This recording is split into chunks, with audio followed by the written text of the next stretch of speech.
Dustin Poirier, Eddie Alvarez, the rematch. First, let me say how excited I am that this fight is happening. This is one of those fights that needs to happen. You know, after the way that first fight played out, you can't just turn the page and move forward. You can't. This fight is, I mean, you want to talk about high stakes and a pivotal matchup in the lightweight division? You can't move forward with the lightweight division until this fight concludes, until we know for certain who the better fighter is. You know, I feel like in that first fight, man, both guys made a case for themselves. You know, Poirier came out, he was picking his shots, he was picking Eddie apart, had Eddie hurt. Then all of a sudden, Eddie flips the script and does what Eddie does, man. Survives, battles back, finds a way to put himself in every single fight. I think that's Eddie Alvarez's biggest strength. He's a dog, man, through and through. That guy, you can throw everything but the kitchen sink at him. Bullets, missiles, it doesn't matter, man. He's going to find a way to wade through the murky waters and find his way, you know, and that's what he did, man. Poirier had him in a lot of trouble, man. Had him in a world of trouble. You know, Eddie Alvarez was on Queer Street.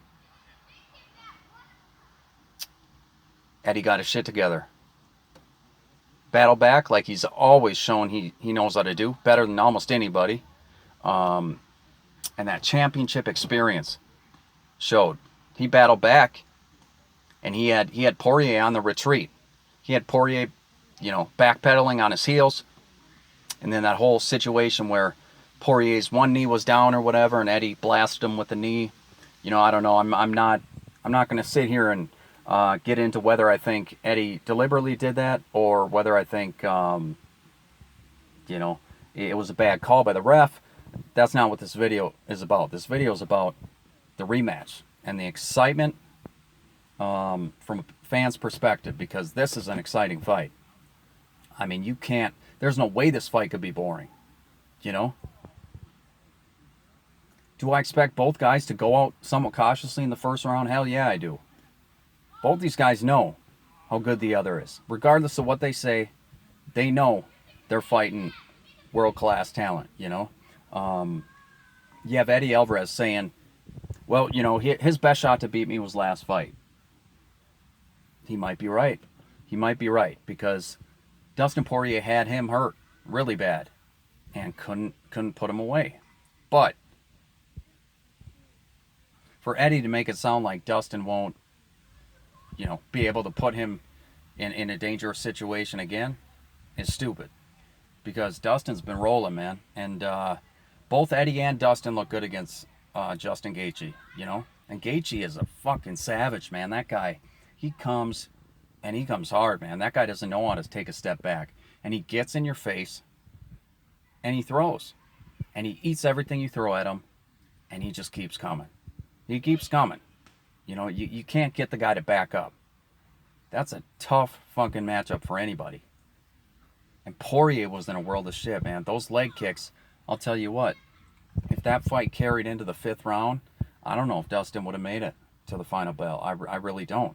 With the way he was limping around after taking a beating from Gaethje with those leg kicks, Poirier's lucky he was able to put him away, put him on his ass, and finish the fight early in that 4th round. Because if that fight went into the 5th round, I think Poirier said as much. I think he said himself that he wouldn't have been able to. Even he doubts he would have had the ability to carry through that 5th round. You know, that's a testament to Justin Gaethje and the power he packs in those kicks. You know, and both guys, Poirier and Eddie Alvarez, had wars with Justin Gaethje. So, I mean, this really is, even though Eddie Alvarez has, you know, been like a blood and guts warrior his whole career, he's been in war after war after war. Dustin Poirier is no stranger to wars himself. I mean, we've seen that guy get his nose crushed in fights against, what's his name, Joseph Duffy. You know, and come back, battle back, finish the fight strong. We've seen him get knocked down. We've seen Conor dust him. We've seen Michael Johnson dust him. You know, we've seen Dustin Poirier get close to that mountaintop, but get knocked down and knocked off the top viciously and have to come back and rebuild himself from ground zero, from scratch. And he's done that time and time again. You know, Eddie Alvarez has, I don't know if Eddie Alvarez has been in that situation too much. I mean, we've seen him take losses, but I just don't feel like he's had to face that much adversity in having to rebuild himself after devastating losses. And I feel like Dustin Poirier was like knocking right at the door of a title shot, you know, and then he got knocked off the mountaintop. That's hard, man. That's going from almost there back to zero, back to square one. That's a tough one. That's a tough way to lose, you know. It was like, you know, 3-4 fight winning streaks against good opposition, and then he'd lose, you know, like literally one fight away from a title fight, and he'd fall. He had that fall from grace, and he'd have to rebuild from ground zero, and he's done that multiple times. That's why I can sit here and say with confidence that I think Dustin Poirier, I think he's hungrier, man. I think he wants it more. To be honest with you, I think Eddie Alvarez isn't even 100% interested in this fight. Why that is, I don't know. I think, you know, he has been around the block. He has proven himself. He does deserve, you know, the biggest of the biggest paydays. You know, he's done enough, man. He's proved himself.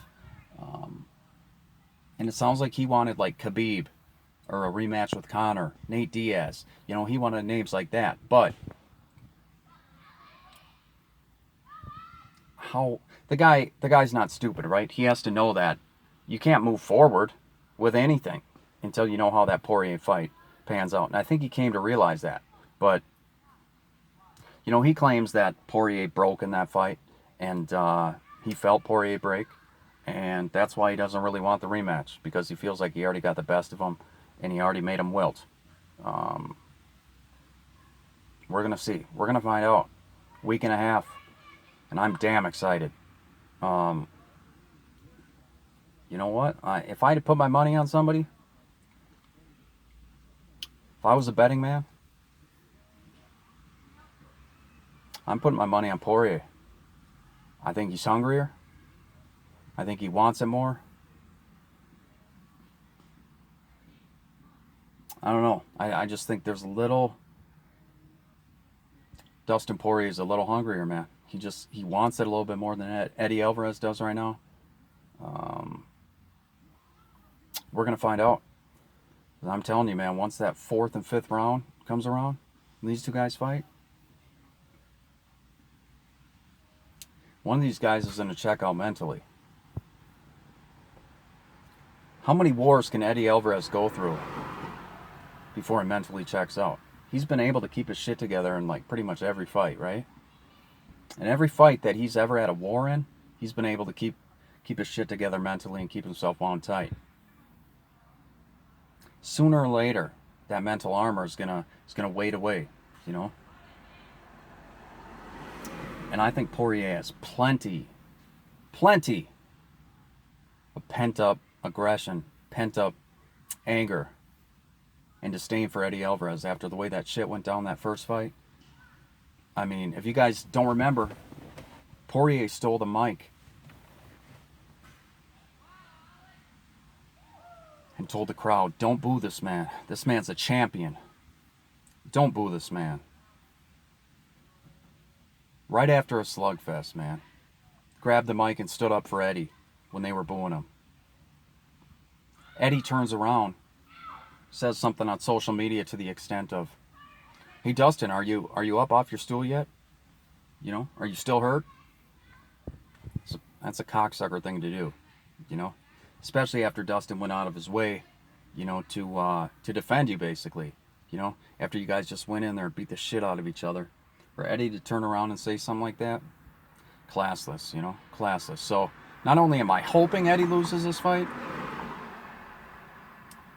I think Poirier just wants it more, and I think he's going to get it done.